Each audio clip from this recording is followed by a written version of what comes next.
Good morning from Hawaii. Thank you for tuning in to another episode of Keep Going Podcast. Today's guest is Michael Vahl. First off, I want to thank you for coming through today, my man. Of course, bro. Thank you for having me.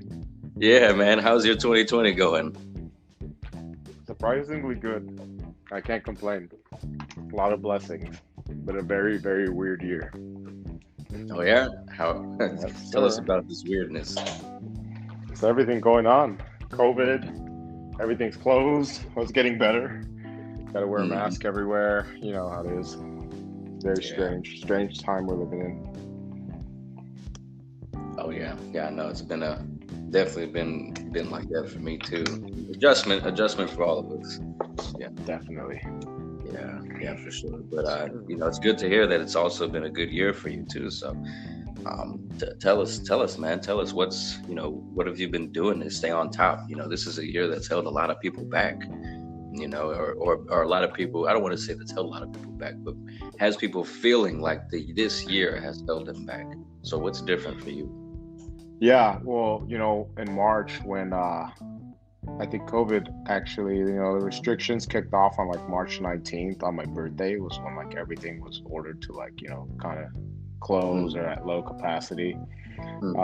Being an artist, prior to COVID is when my career started taking off, started getting a lot of commissions, big name clients, and, being an artist I was kind of unsure of the future because I didn't know what kind of, state the, society would be in.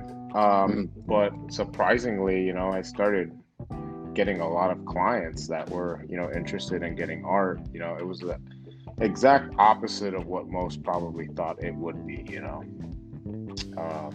not sure where your next paycheck's coming from. A lot of jobs were being lost, but I was blessed with a few opportunities, and it was just a surprise. It was a shock in a good way. There's a lot of blessings in disguises out there. You just got to be willing to put the work in to find them. Yeah, I agree.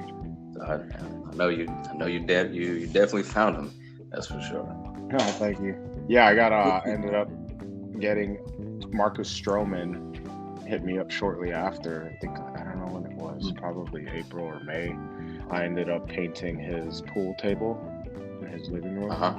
So I mean that was I saw that. Yeah. It had like Biggie on it, right? Yeah, Biggie, Tupac, Nipsey, MLK, Kobe, Jordan. That was super tight. Yeah, that pool table came out slick.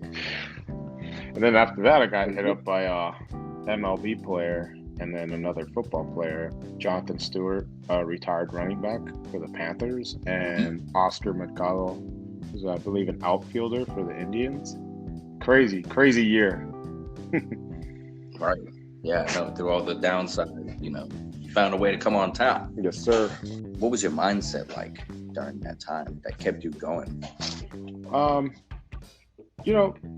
try and stay positive through most things, especially when it comes to my art career, only because I knew how hard I worked to get to where I'm at. In the face of uncertainty, I just tried to, finish the commissions I currently had at that time, and just push through and not really focus on that negative part of wondering what's going to happen next, but just kept pushing through and finishing what I had, and like I said, positive mental attitude and positive outlook, and like I told you, ended up getting those big name clients, and I mean it worked out. But yeah, definitely just tried to stay in a positive mindset during the whole thing. Yeah, it was scary though. I think a lot of people were scared, but getting through it all and seeing what it was, it lightened your spirits a little bit. Mine, Yeah, no, that it's once again, it's definitely a beautiful thing to come out on something like that. Oh yeah, for sure. But the most important part is staying strong mentally, And I know you, like I have in my book, you were the first person to actually give me a book and recommend a book to me to read, that jump-started things for me. I got a lot of thanks out to you. Oh, I remember for that.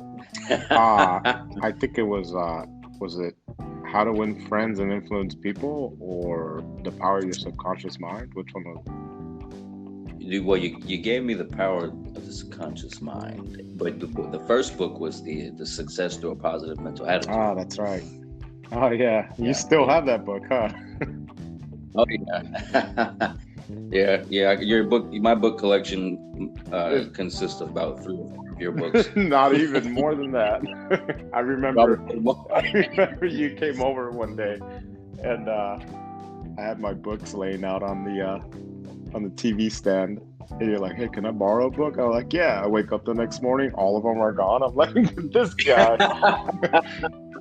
That was like 2 years. That was like a year or 2 years ago. You still got my books. I need those back, man. Yeah. One day I'll get it back. No, It's still in Florida. I do the one that brought with me. Oh man, you took one with you? No, I'm kidding. No. Yeah, no, I'm pretty sure I left them all back there. I did bring books with me, but not what I got from you. Oh man. No, but there's a lot of people out there who they probably already know about these books, but taking the time to read them is another thing. So what would you recommend to people, to say, hey, if get onto this book, what do you think this book can do for people? These types of books can do for people. What did it do for you? I read them, repeatedly. Would finish it, say, I was struggling with something. I would go back, see where I highlighted or marked a certain page, and would just continue reading them after I finished them. Here little by little in different areas of the book. But I would highlight something I read in there that I felt could help me in the future, or if I was faced with a certain problem, I would make sure that I highlighted something that could work for me if I read it again and remembered it, just reflecting on that and actually taking the time to sit down and reading those books. After I'd come home from work, I would at least try and read a few pages, 10 pages, a whole chapter. Typically most people, even myself back then, I would come home from work and start sitting down on the couch or, really not just being motivated. And I was finding excuses to not read these books, and I got rid of my TV, I got rid of my PlayStation, video games, all that stuff, and started really applying myself to these books and applying what was in the books to, my day-to-day life and, creating art. And I ended up just making it a habit. I think that's probably the best way, is eliminating things in your life that are just too time consuming, that aren't benefiting you, and taking the things that will benefit you and applying yourself to, taking the time to read this stuff. This stuff is tremendous. It's incredible what it can do once you start planting those seeds from the book into your life. And I think the ones who actually take the time to do that, eventually they see the difference. There's little by little, but you begin to feel it over time, and before you know it, you're like, holy shit. Yeah. It's just like, holy shit, like, damn, it's been months, and I feel better, I look better, I'm thinking better, I'm not doing things that I said I wanted to stop doing. You know what I'm saying? And oh yeah. You gotta just eliminate those bad habits and replace them with these better habits, not necessarily good, but just better for you. Absolutely. You're right. It is incredible that the changes that happen. Yeah, it doesn't happen overnight either. For sure, you gotta keep applying that. I remember when I was reading Success Through a Positive Mental Attitude, and I finished it, and I remember like a couple weeks after, and I was like messaging you, and I was like, good morning, brother. Have a good morning. Make sure you have a positive mental attitude. Man, here are you, like, fool, you can't implement those studies right away. That shit takes time. He was knocking it down and shit. And I was like, I gotta start now. What do you mean? Yeah, trying to kickstart it right away and shoot you out of the sky, like, come on. Right. It's all love. I was just kidding. Oh, man. Oh yeah, nah. I know, I know it goes. But yeah, no, it definitely takes time. But it takes the effort. The time and the effort go hand in hand. If you really put the work in, you can see your results in less time. But if you Right. if you kick at it, you slack at it, you don't really implement those studies, those seeds, plant them into your life, then you're just going to be constantly back and forth in the same circle. Yeah, man, you've got it. I remember when you started reading a lot of those books and doing your stocks and your charting and all that. We used to play video games constantly, and out of nowhere, you just stopped playing. I was like, oh, that's cool, because I know that he's actually doing it now. Like he's taking all that extra time that was spent on hanging out with the boys, or trying to say we jumped on a couple games of Call of Duty. Like you completely eliminated that out of your life. And look at what you're doing now. You're in Hawaii, man. You're traveling to Hawaii, and you're still making it happen. Like it's incredible, in such little time too. Yeah. Well, I like to tell people, I don't like to consider myself self-made, because I'm just the embodiment of all the experiences around me. And one of the greatest experiences that I have to give appreciation to, is for you. You've been my homie since day one, back in 2016. We moved into the Beacon. Yeah, when I begged you to be my friend in the gym, you remember that? Hey man, you want to be friends?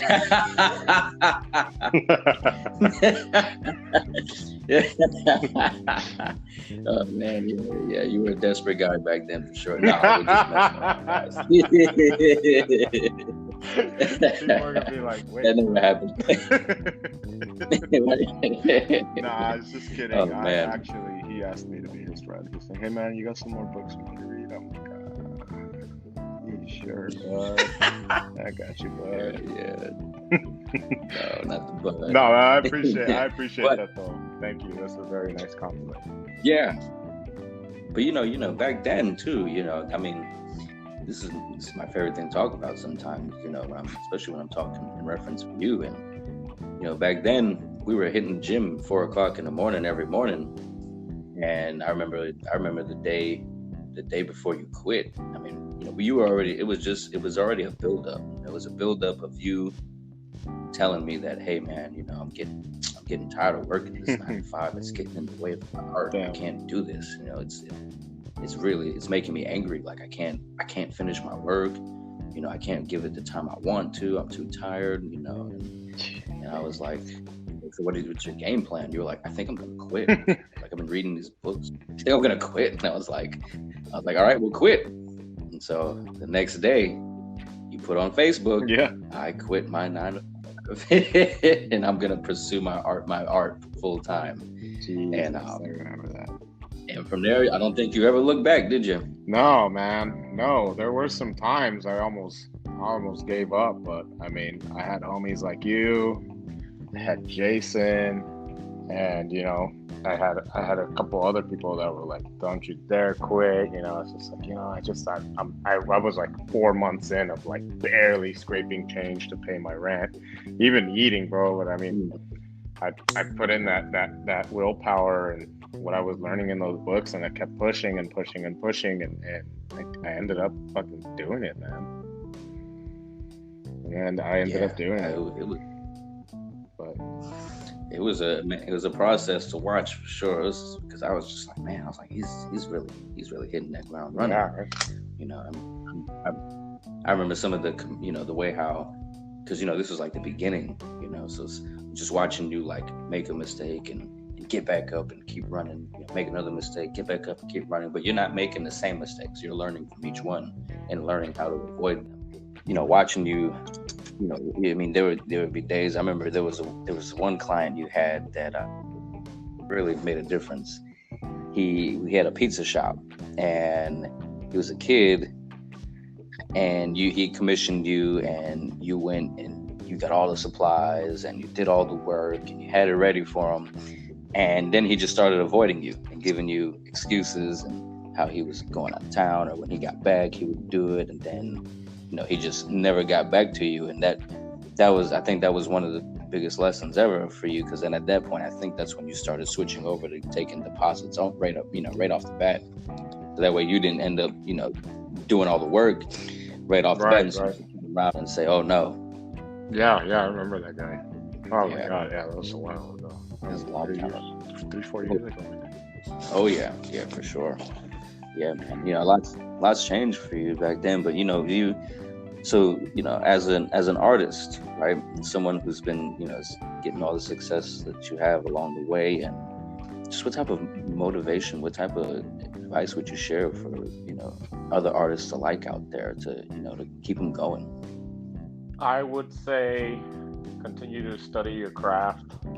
I made it a priority to never like stay stagnant on my artwork, but I'm always continually learning, whether it be through books, day-to-day practice, and I mean, I also watch a lot of YouTube videos on techniques that I want to learn but really don't know how, and then I'll take a good amount of time to practice that until I feel I'm comfortable enough to like include it in my artwork. For example, like, I mean, I can always paint on canvas. I love painting on canvas, but say like when I wanted to learn how to spray paint, I saved up some money and bought a bunch of cans and would go practice.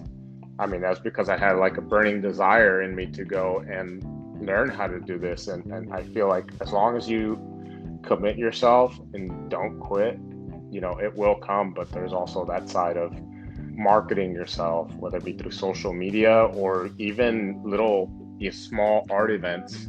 I used to do them all the time. I still do them every once in a while, because that's getting your name out there. And I think that's what a lot of artists struggle with is that they could be the most talented artist in the world, but if they do not get themselves seen or their art seen, I mean, you're really not pushing your art out there enough to where you will be seen. And unless you're doing that, no one's going to know who you are.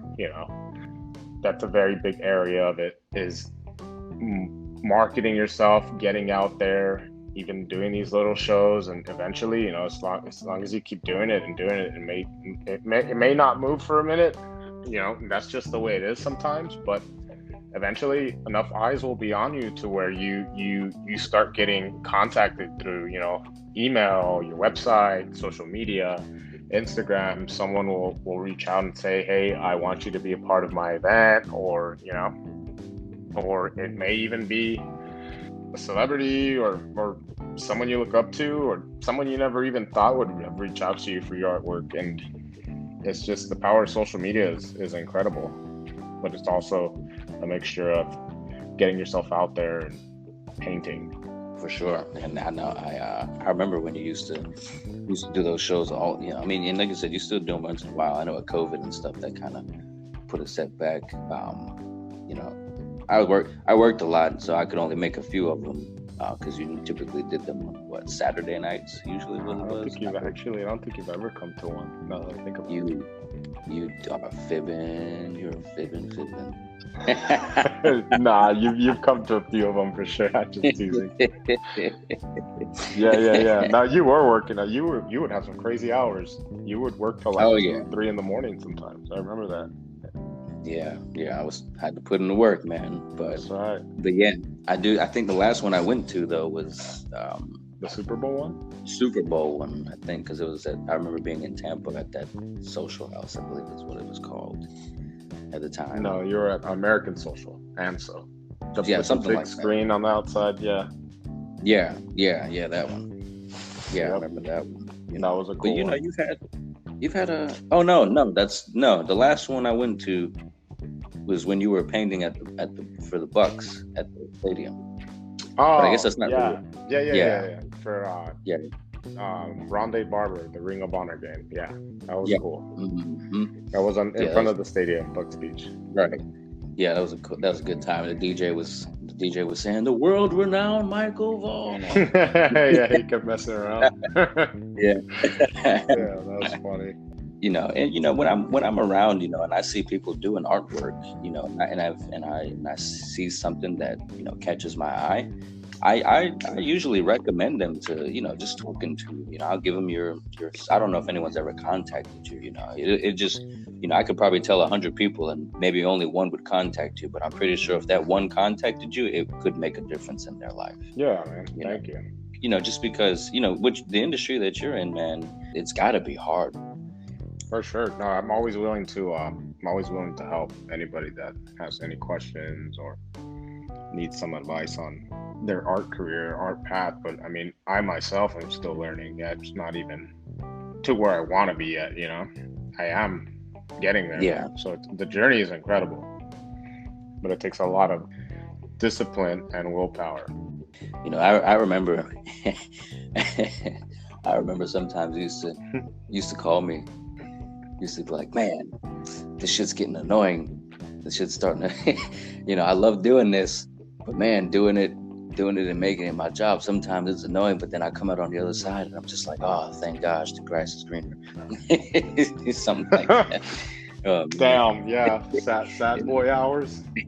Yeah, it was rough. Yeah, yeah. Even me, I still have my sad boy hours sometimes, but but the thing is that we keep going. We never quit, and so even when we have our downs, every time we have a down, we go up. So every time we go up and we have another down, we're still higher than the last down. You know what I'm saying? Yeah, you got. I think that makes a difference. Those rough times, man. That's what makes you. I believe in that completely. You get some times when you're unsure, uncertainty, but if you just, push through, man, it makes a difference in the end. It builds character for sure. You make it through some of that stuff. It's like, man, if you can make it through that, you can make it through a lot. There was times when it was like 4 months of barely being able to pay my rent. Well, being a self-employed artist and not really eating, but still just positive mental attitude and keep pushing. And man, the payoff is huge. That's that leap. That's the leap. Heck yeah, it is. So here's something that I hear often from some people, from people, like when I'm talking, and I like to talk about having a positive mental attitude. We all do. But, when I say this to some people who are not, they're going through things, and they'll tell me, how can I have a positive mental attitude? It's easier said than done. What was it for you that just kept you saying, I'm just going to stick to it? Like, I'm going to focus on having a positive mental attitude, even if I don't got one. I used to write down a lot my goals and like 5-year plans and like leave it out somewhere for me, in the days that I was down or just didn't really have a positive mental attitude. I would just make sure I left like, my yellow Post-it notes with my goals or my 5-year plans and just look at that and read it again every single day. Just get the power to just get up and keep painting, even though, say, maybe I didn't want to or was having a rough day. I would still push through and still sit down and paint. Or, those books, like we keep talking about those books, man. Sit down and read that book for a little bit. It'll ease your mind and it'll almost re-energize you in a way to keep pushing. If I wasn't having the best day, I would sit down and read a few pages of those books, and that's what would make me push.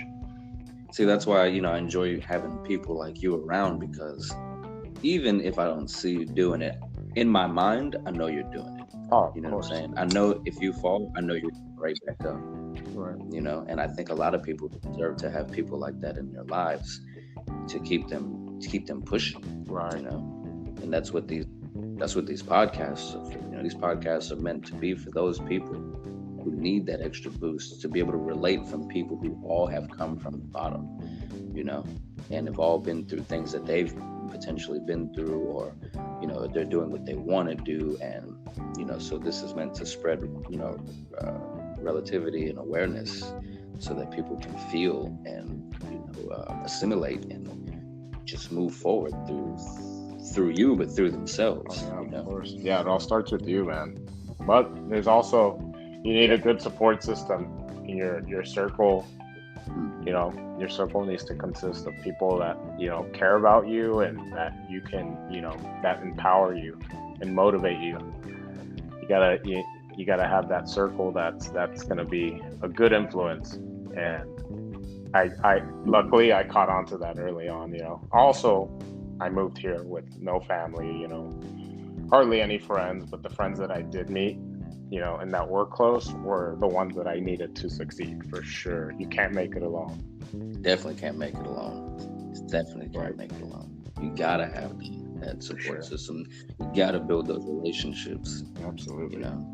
Because those relationships you can't have a yes man in your corner, and you definitely don't want any negativity Right, around you. right. What would you say some of your opportunities that you've had that have definitely made big impacts in your career? One of the great opportunities I had was through a friend of mine, Dino, who linked me up with Janice Landing in St. Petersburg, where I did had the opportunity to make artwork for some of the celebrities that were performing there. It's a concert venue. I grew up in LA listening to Bone Thugs and Harmony, and by chance they were going to be there. So, I mean, I had the opportunity to paint them and meet them. That was incredible. As I started progressing towards moving towards my career, I ended up being contacted by Christian McCaffrey. That was incredible. Well, I mean, there's so many more. You had the Dolly Yeah, Museum that's too, it. That's right? the one I was thinking of. Yeah, I painted the Dolly Museum in Monterey, California. That was huge. Also because he's my favorite artist of all time. Just that experience alone, man, that was some crazy stuff. Like seeing, pieces he made and signed on, and just it was incredible. I got to see so much stuff that you don't get to see in museums, and that was a turning point in my art career where I was like, oh my god, that fact that I'm here doing this, and I got flown out to come stay with the clients and stay at the museum and be surrounded by his artwork, for a month and a half straight was just very uplifting and motivational. Oh Yeah. And thanks for bringing that up. Yeah, no, I remember those. I remember when you were going, and I remember you explained it to me and stuff, and I was like, damn, if there was an opportunity, that was the one. Yeah.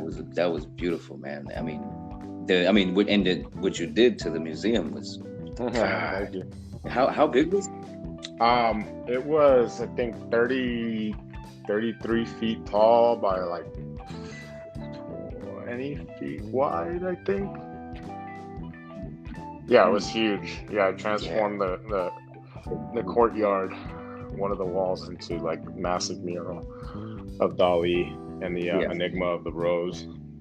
Then I did a 8-foot by 8-foot painting, a portrait of Salvador Dali that sits inside the museum as soon as you walk in. Wild. Yeah, that was crazy. Got flown out to go do an event with the Houston Astros. Shortly after that was insane. Got to meet all the all-stars for the team, and ended up selling, I think, $50,000 worth of my artwork towards charity. So that was incredible. Yeah, that was awesome. That was a super accomplishment. Oh yeah. It's one thing to go out and do these things, but then being a part of a charitable event, just being genuine about it. Yeah, that was amazing. It was eye opener for sure. I want to do that again. Actually, I think I actually got one set up in October through a client that I just got. She throws on a huge event, and we'll be doing something similar to that. Nice. I look forward to that one. Definitely looking forward. Yeah. Well, I don't know. Are you gonna be back by then? No. I'm staying here full time. Man. I'm the root of the tree for everyone to branch out of in Hawaii. That's awesome. So you want your Hawaii branch, you'd come here. You know what I'm saying? I got you. Yeah, I'm gonna go for that. Oh yeah, for sure. Yeah, I continue to support you for everything you do, Same brother. to you, bro. You're doing great. I'm super proud of you. Yeah. We joke around a lot, but I mean that. We all... Sure. Yeah, it's good to have. Like I said, it all comes down to building relationships. Of course. Keeping that a good circle. A good circle isn't just about laughing and having fun. It's also about telling your boy when he's down, hey, get the fuck up. Yeah, right.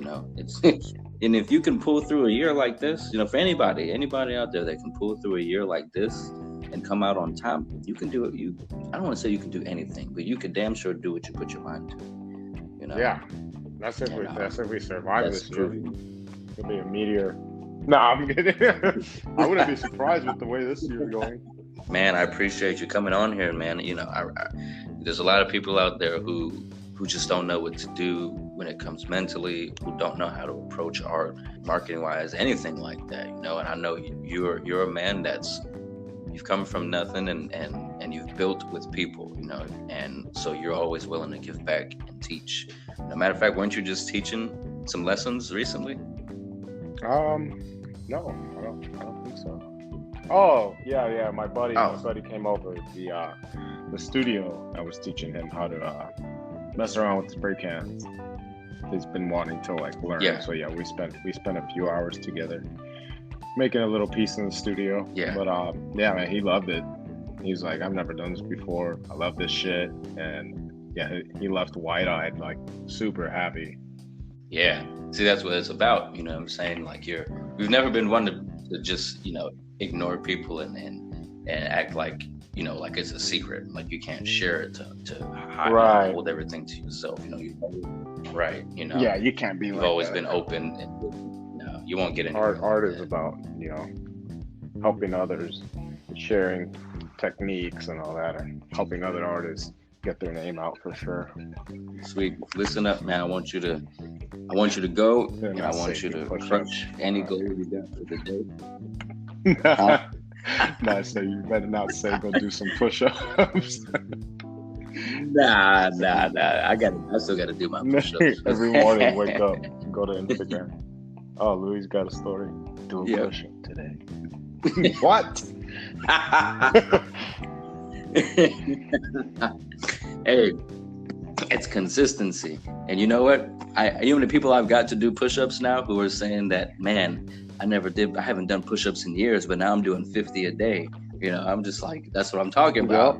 You know, just consist. That's what I'm trying to do. You know, I just want to keep pushing people to do what can be better for them. Sure. You know, I mean, there's no way doing a push-up is gonna be bad for you. You know, unless you're just completely doing it wrong and you know, whatever. But yeah, you know, I just, you know, small things. I try to teach people that the little things matter. You know, that's really what matters. It's like you said, like you know, you want to learn how to spray paint. You didn't just buy a bunch of spray paint and include it in your art and just say, all right, I'm gonna sell it. You know, you took the time out to practice before you even included it to see if you were even gonna, you know, and you knew you were gonna get it done, but you know, you took the time. It's the little things that matter. You know, one push up before you know it, you're doing two. 5, So, 10, yep.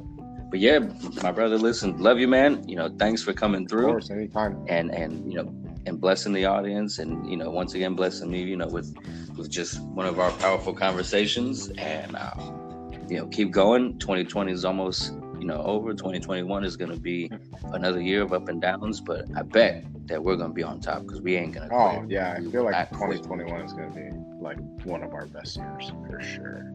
Thank you for having me, bro. I appreciate you. Yeah, man. No, for real. Thanks. Go enjoy your day. Yeah. You know, I'm gonna do the same. It's about 9:15 in the morning here. And that makes it. What time is it down there in Florida? It's 3:15. Yeah. Sweet. All right. Well, do your thing, brother, and we'll talk later. All right. Appreciate everything. Love Love you too. Talk to you later. Bye.